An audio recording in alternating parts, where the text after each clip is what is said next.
So thank you everybody for your presentations. What I'd like to do now is go on to the questions section. There are several questions. I'd like to start though with the email questions that were asked earlier. Could I ask David Rains, please? David, do you want to ask this question? I can read it out if you want, but if I'd prefer if you read it. But if you want me to read it, I can read it. It's up to you. I'd be happy to read it if you give me a couple of minutes. Yes, certainly. My name's David Rains. Good evening, everybody. Thank you very much for your presentation. Pardon me. And thank you, Jackie, for your presentation as well. Thank you for all the councillors and for all the work that you've done through the year.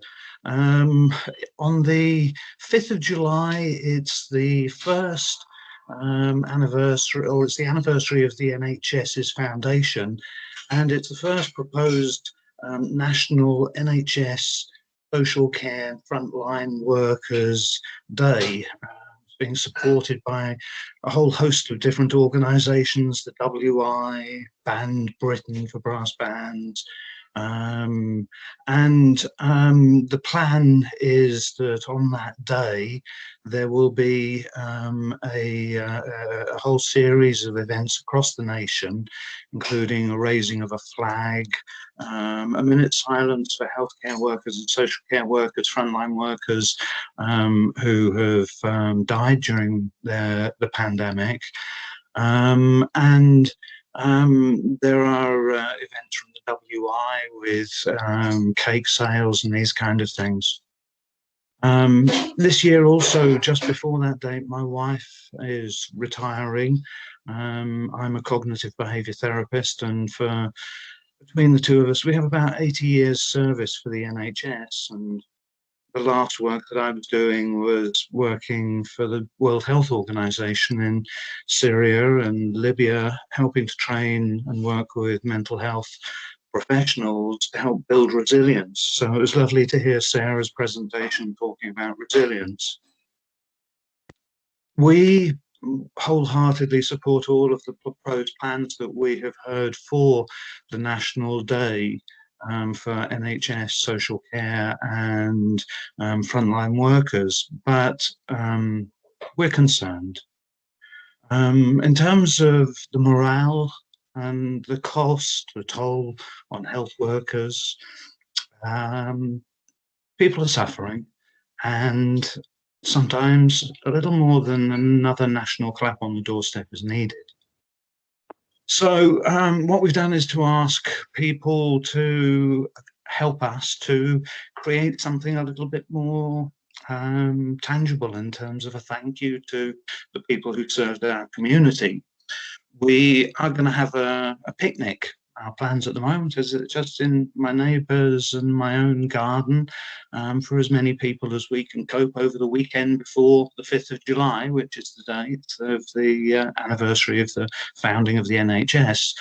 And we shall ask people of Bollington, and we're asking people of Bollington to chip in. We're aiming to try and get £1 from every household to create a Bolly voucher, which will be worth £20 and will be awarded to nominated NHS social care frontline workers, and we're open to accepting other people. We have an open definition of a frontline worker who served our community so much in the last year. Our goal is to raise, as I say, £1 from every Bollingtonian. And the vouchers would be used for a limited period, a couple of weeks after the day, the weekend before the anniversary, and they will all be for use in local businesses. My hope would be that we could, with 8,000 people putting £1 in, then we've got 400 invites. I will do everything I can to make that a day to remember for those workers, and I'm just hoping that the council will offer us some support and let us know what plans they already have, if any exist, to mark this day. Thank you for your time. Thank you, David. That's very helpful, and it's a great gesture on your part. What I'd like to do now is ask Councillor John to respond, because there are mechanisms in place that we can help support these kind of activities. So Councillor John, who's chair of the finance committee, and I'll just give you some information on that. Thank you. Thank you. Thank you very much, David. I was fortunate enough with Councillor Sarah to come up and see what you were doing just before lockdown finished last time, if you remember. Oh, it's you. Yes. Hello. It's great to see you active in the community once again, and thank you very much for all your efforts. As Chair of Finance and Grants, we get a lot of applications for support, financial support that comes through to us, and we've developed a system, a way in which that through a simple application form, if you can detail exactly what your plans are, what you're looking for from us. Sometimes this is not purely financial, it can be other support, and we are often very pleased to be asked to help with PR and advertising, putting things on our website and so on. But the format that we take the applications for grants is pretty prescribed. And if you let Jennifer know, our responsible financial officer, she'll send a form out to you to have to complete. And if you can specify what you're looking for, we'll take it to the Finance and Grants Committee. That'll be considered there and then recommended to council. We're trying to increase the number of Finance and Grants Committee meetings that we have during the year so that we can move these things more quickly. I think there is one coming up. I'd need to check the diary, but if you contact us initially and we'll send this application form through to you, and then it'll go through the same process as every request that we get from charities right across the town. We try and keep it consistent so that everything's considered within our budget for the year. So thank you very much for all the hard work you're doing. It's greatly appreciated. Thank you. That would be fantastic. I appreciate it. And not necessarily asking for money from the council. Most of all, the idea is that we work together to see what we can do. Part of that's letting people know what we're doing. Part of it is helping to look for businesses that would be willing to accept the bolly. So far we have 18 nominations to receive a bolly. Every one of them deserves it. It's heart-rending almost to read the sacrifices people have made. So I'm hoping that we'll be able to mark everybody who has served, even if it's just me ordering a set of cheap metal badges for those who don't get awarded a bolly. We're going to do our best, and I'm sure the people of Bollington want to do their best to mark the sacrifice and service of the people who serve us. Thanks for your time. Thank you, David. Thank you. And definitely let's get in touch, this week and see what we can do and see how we can support you. Thank you very much for your question.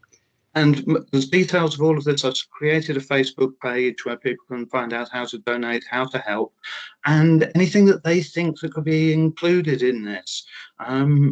If it goes the way I hope, we could have a footfall over a weekend of perhaps 400 families of NHS workers. But lovely to be think of like a monster trail around the village and illuminations involved. And I don't know, it would be nice because we could set an example to the country. There's lots of places that will be running up the flag and will be having the clap on the doorstep. But we could do something that will help to really show people across the nation what we can do to support those who support us. Thank you again for your time. I won't say any more. Good night. David, good night. Thank you. Good night. Thank you. Could I ask Sarah Hodgkinson now to speak? She wrote in a question about the wreck. I'd like her to read that out. Or if Sarah, if you want me to read it, I can do. No, it's okay, John. Thank you. I'll read it. I was just wondering, is there an appetite for Bollington Town Council to approach Cheshire East to take control of the rec and open it up for use by community groups in Bollington, notwithstanding, of course, that it is first and foremost a sports facility, and that it would also add a small amount to the precept? Thank you. Thank you very much, Sarah.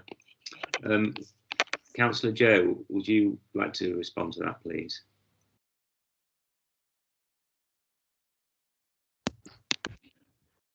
Thank you, Chair. Yes, I actually bumped into Sarah today, actually in Bollington. And we did end up briefly chatting about this, actually. But I am. At the moment, I'm chair of the Facilities and Infrastructure Committee, and in that committee we look at all of the assets that the Town Council currently have as under its responsibility, and we also look at future assets for the future that the town might consider taking on. I know that in previous councils we have looked at the sort of project of taking on the recreation ground. I know it's fraught with let's not call it issues as such, but responsibility that we would have to be assured that we as a small town council were able to take on, because of the amount of resource that Cheshire East Council puts into the rec.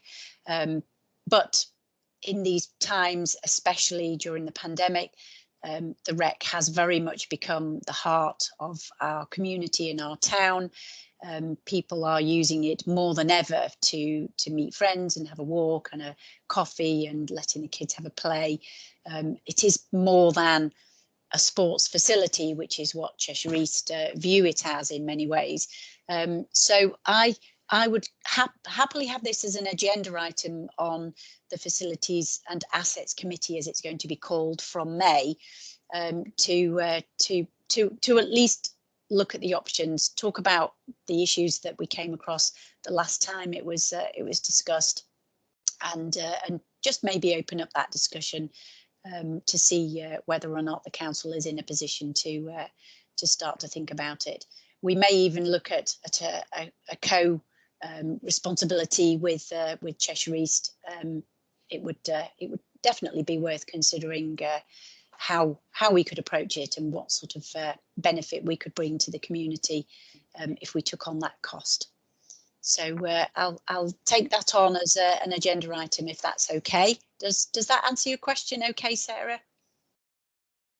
Yes, it does actually, Joe. Thanks very much. I mean, I think it's just really making sure that it is discussed and considered. And even if you were to come back and say, well, it's just not possible for whatever reason, at least we know it has been considered and that we've investigated all of the options. So thank you. No problem. All right. I'll let you know when that meeting's on, Sarah. Okay. Yeah, thanks. Thanks, Councillor Joe. Thanks, Sarah, for your question. The next question was from Wendy Butterworth. Wendy wrote in to talk about Christmas. I'm not sure if Wendy's on the call this evening. Are you there, Wendy? Don't think she is. Can I read out the question if Wendy's not here? Okay, so Wendy's question: after having such a depressing Christmas last year in 2020, Christmas 2021 in Bollington should be something a little bit more special. So Sarah would like to ask, would the council be willing to consider moving the Christmas tree to the War Memorial, a much nicer location perhaps? There's some lovely fir trees out there, one in particular is perfectly framed by the aqueduct. So there'd be no need to cut down a tree and to purchase a tree from Cheshire East. The road, the traffic lights to Clarence Road, lights could be put in the cherry trees and Coronation Gardens. All in all, a much nicer place to hold the light switch on. And I think a very fitting place to hold the carols around the tree. I wouldn't expect the public to be allowed on the memorial for fear of trampling plants, etc. Just the brass band and local dignitaries. Love Bollington Market have expressed an interest in getting involved, and by using this location, people may be inclined to wander up towards our local shops who might choose to stay open, pubs and restaurants, and spend local. Thank you for your time. I'd like Councillor Sarah, please, to respond to this this question. Councillor Sarah. Thank you, Mr. Mayor. I think that's a really interesting question, and certainly it's a very interesting idea to hold something there at Christmas. As you'll be aware, we had an unusual Christmas this year, and we had a programme of socially distanced events, which was scattered in various locations around the town. So we've actually trialled quite a few different locations for having socially distanced gatherings and worked out which spaces work well. I'm certainly a fan of the Memorial Gardens. It's one of my favourite areas of Bollington. It's also a very sacrosanct place, I think, because of what it represents. So it's designated as an area for quiet reflection on people who lost their lives to serve us. So I do think, as you know, it does require a level of respect for that area, so we would need to take that into consideration as well. But certainly what's being suggested, I think, is a nice idea, and there is a natural fir tree there which could be used. You may have noticed we also put some tree lights in that area. We wish to extend that perhaps in the year ahead to make that area even better lit in the year ahead. But with regard to Christmas 2021, we will be starting to plan that very soon. So the first meeting where we'll actually start to develop a plan will be in May. So well ahead of the time to give us chance to consider the programme and how we design it for this coming year. So I think with the pandemic, it's enabled us to do things differently, to think out of the box and be more creative about how we plan and design our events and make them more equally spread across the town, because certainly with the 12 gigs of Christmas, for example, we had 4 events in each of the 3 wards. So it's literally very equally spread across the town. So everybody had a chance to engage with that.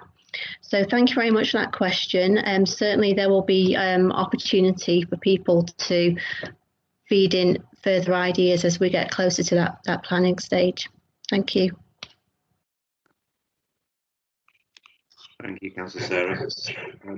Hopefully Wendy can make contact in the coming days, and we can set up some dialogue on that.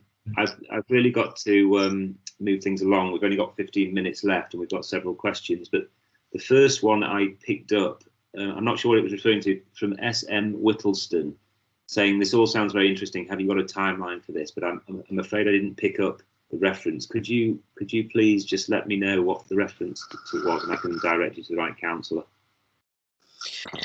Yeah, I've just put my microphone on. Yeah, it was just a question really about the timeline for the environmental initiatives that you've been talking about. All sounds fantastic. So it would be nice to have an idea about that, 1-2 years, something like that. What are the plans for that? Thank you very much for your question. I'll direct you to Councillor Rowland, please, Councillor. Yes, thank you for asking that, Sandra. The timeline will be determined initially by the responses we get back from the community. That's not hogwash. We want to know what the community thinks is really important. We do that first. I would see this as being a rolling programme that will go out over the 9 years to the event horizon at 2030. I think when we get there, we won't have done all that we wanted to do, and there'll be new things we do want to do. So I can't give you hard and fast dates. I can say that up to this year, this financial year, we will be engaging with the community. We will be starting to look at energy loss from houses, and we also have got some software which will allow us to actually measure the carbon footprint of Bollington. There'll be another question in a minute because they'll ask me about schools, and I'll talk to that.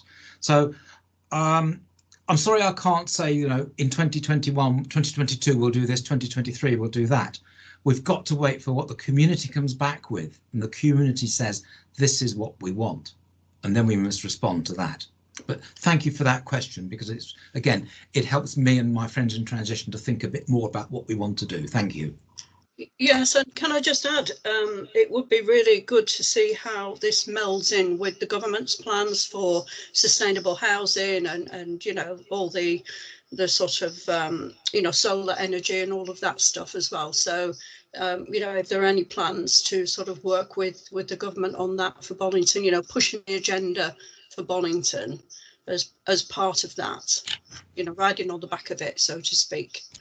Well, indeed, Sandra, yes, of course we're going to be doing that. I mean, we will be lobbying our MP and our neighbouring MPs, because it's not just, we can't just look at it in terms of Macclesfield and Cheshire East. We've got to think widely. That's why we're going out to councils in, for example, High Peak and Lincolnshire Moorland, not Lincolnshire Moorland, sorry, Staffordshire Moorland, because these are our neighbours. We can't just do it ourselves. We've got to work with our neighbours on strategic, grand strategic and operational levels. But yeah, you bang on the knuckle, and that's what we will be doing. Come and join us. We need help. Thank you. Thank you very much for the question, and thank you, Roland, for the response. Could I go to the next question then, please, which is, I think it was from Helen, and I'd like Councillor Joe to respond to that. So Helen, could you just ask your question and I'll get Joe to respond. Thank you. Thank you. Yeah, regarding the Reclaim the Road project, as residents, can we be assured that the scope of the project, if it goes ahead, would include for mitigating the issues of deterioration that have been witnessed in the similar scheme at Poynton over the years? Thank you, Helen. Well, yes, I mean we're a long way away from that, the scoping aspect of it, but we'd already spoken to the original designers actually about our concerns about Poynton. I think some of the issues there have been to do with the fact that the town wasn't meant to have the level of traffic that it has continued to have, because their shared space scheme was meant to be linked directly to their bypass, which, as we know, has only just started to be built. But yes, I think the scheme that's been proposed for Bollington is actually quite different to the Poynton one, in that it's not so much a shared space as a sort of slowing down of the town. So yes, the answer is yes, and we're all the scheme, the Reclaiming the Road actually plan is I think you would quite like it actually. It's got a lot of environmental aspects linked directly to it with regard to rain soakaways and using foliage and planting to help with flooding and that sort of thing. So yes. Sounds fantastic. We will be watching it closely. That's wonderful. Thank you for that answer. No problem. Thank you, Helen, and thank you, Joe, for the response. We wanted to go now on to the question from Sarah Hodgkinson about example of parking carriage being extended. So, Mark, would you respond to that, please? Yeah, yes. Time, so we're going to have to get through these if we can. Yeah, no problem. So I haven't had any plans to extend that. It's just something we were looking at in Kerridge specifically. The geographics are slightly different. However, if we do learn something from what we're trying to do in Kerridge, we can always pass that on to other areas. But the issue with Oak Lane, in a specific area, the people on Oak Lane can actually park on Jackson Lane to ease the congestion on Oak Lane. It may not be so easy to do that. For instance, on Water Street, unless we get people on Water Street to park on Paul Bank. So the geographics are slightly different, but again, say that the project's in its early phase and we don't know how successful or non-successful it's going to be. So yes, certainly if it works, then we can say, listen, let's look at somewhere else and try and replicate that if it works. But geographically, they're not the same layout, so it might be a bit difficult. But we will certainly look at try and get some lessons learned and push it elsewhere into the town, if of course we can. Thank you, Councillor Mark. Sarah, what I suggest is that maybe keep in touch with Councillor Mark, and then we can see what can be learned from that, and then maybe we can think about Water Street as a separate project later on. But we'd obviously have to discuss that in council. But I do understand your situation there, so that would be great if we could keep in touch in the future. Yeah, thank absolutely. you. Yeah, no problem at all. Thank you. So the next question was Ruth Tams about trying to reduce the number of cars in Bollington by provision of better public transport. I think Councillor Joe, I'd like you to respond to that one, please. Thank you, Chair. Well, this is the age-old question, isn't it? We on the Transport and Highways group, we have talked about public transport a number of times. We are very aware that the town has been let down previously with bus routes disappearing, bus routes coming back. To be quite honest with you, if anybody has any ideas how we can continue to try to fight this particular cause, they would be very welcome to attend the transport working group. It does have non-councillors on it, and we would welcome any advice or thoughts on how we can work towards better public transport in the town. We've even considered starting to look at the possibility of a community bus, like along the lines of the Rayno one. And actually, just before the pandemic, Councillor Ken and myself were due to go over to Knutsford to actually witness in action their community bus scheme over there, to see if there was anything that we could bring back to Bollington. So I don't think that particularly answers your question, Ruth, but we all feel the pain, and we would like to do something about it. It's a matter of what and how, and as I say, any ideas are most definitely welcome. Thank you. Thank you, Councillor Joe. Thanks for the question, Ruth. It's a perennial one, and I think we need to keep that on the agenda and keep thinking that through. So on to the next one then, from Gillian. This was will resilience in education, COVID catch-up be part of the plan? Volunteer tutors, for example. I've asked Councillor Rowland to respond on this one, please. Thank you. Hello, Gillian. Thank you for asking the question. It's a very important one. The answer is it is part of the education already, actually. Our friends from Transition have been putting in the TerraPaks into Bolly Cross. They're going to go into the other schools. Also, we're doing a lot of work through Transition with tree planting. So resilience in education will be very important. But speaking as a governor, at the moment, we are in the schools, we are heavily concentrated on trying to bring the children back up to the position they should be in the education pipeline, which means catching up on the things they've lost. But teaching future resilience isn't going to go away, and it will be part of what's going on. As for volunteer tutors, the schools at the moment haven't broached that. I think it's a very, very interesting idea indeed, and I know your background, and I know that you'd be a very good person to take up a role such as that. So I'll be taking this back when I have my meeting with my head on Friday afternoon and see what her reaction is, and hopefully get back to you about it. But thank you very much for a very, very interesting and a very, very good question. Thank you. Thank you, Councillor Roland. Gillian, is that okay?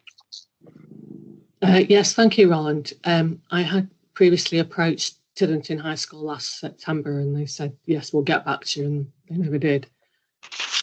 I've approached the Macclesfield youth group, and oh yes, thank you very much, we'll get back to you, and they never did. And I've approached an educational charity who aren't going to start tutoring until next academic year. So I just feel frustrated that we could be doing something. Yeah, I agree entirely. I mean, I'm not going to make you the promise that I'll go and talk and I'll get back to you after what you've been through.